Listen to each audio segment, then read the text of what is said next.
God. So help me God. Congratulations, Mr. Secretary. Pete Hegseth was sworn in Saturday morning as the next U.S. Defense Secretary, after narrowly securing enough votes for the position. The Senate being equally divided, the Vice President votes in the affirmative, and the nomination is confirmed.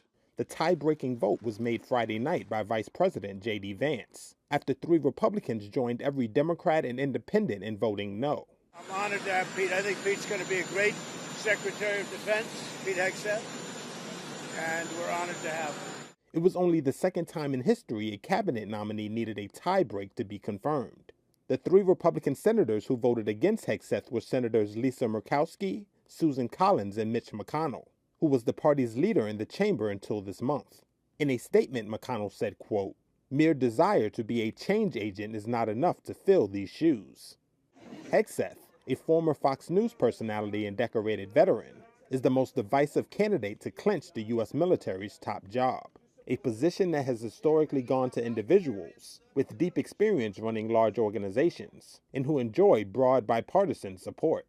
His nomination was rocked by a series of accusations, including one this week by his former sister-in-law, who said he abused his second wife to the extent that she hid in a closet and had a cold word with friends if she had to be rescued. Hegseth strongly denied the accusations, and his wife had previously denied any physical abuse.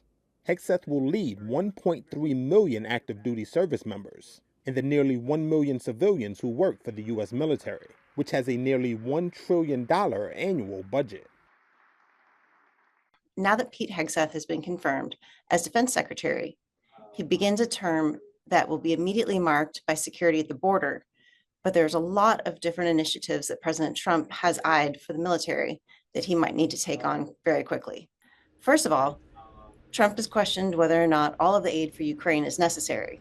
And the new administration is eyeballing that aid to see if it could be better spent or if it should be parsed out in a way that gets Ukraine to the negotiating table faster. But there's a lot of issues inside the building that Trump will want his defense secretary to take on as well. In his very first action as president, Trump removed protections for transgender troops that had been put into place under President Biden. And it's expected that following that, Trump will again instate a ban on transgender troops from serving. Another one that we're watching is reproductive care for troops. Under the 2022 Dobbs Supreme Court decision, former Secretary of Defense Lloyd Austin immediately put into place some policies and reimbursement so that troops that were based in states that no longer had access to abortions or to IVF treatment or other reproductive care options could not only take leave, but could have their travel expenses reimbursed for the trip, not their medical expenses, but the travel expenses that they would have to incur in order to get to a state that had that kind of care. We've all been closely watching whether there'll be any policy changes to women in combat. Given Hegseth's initial comments about what he thought about women in combat, however, those views have seemed to evolve during his Senate confirmation hearing, and it's not clear whether he'll make any sort of sweeping policy changes as to the number of positions that women can serve in.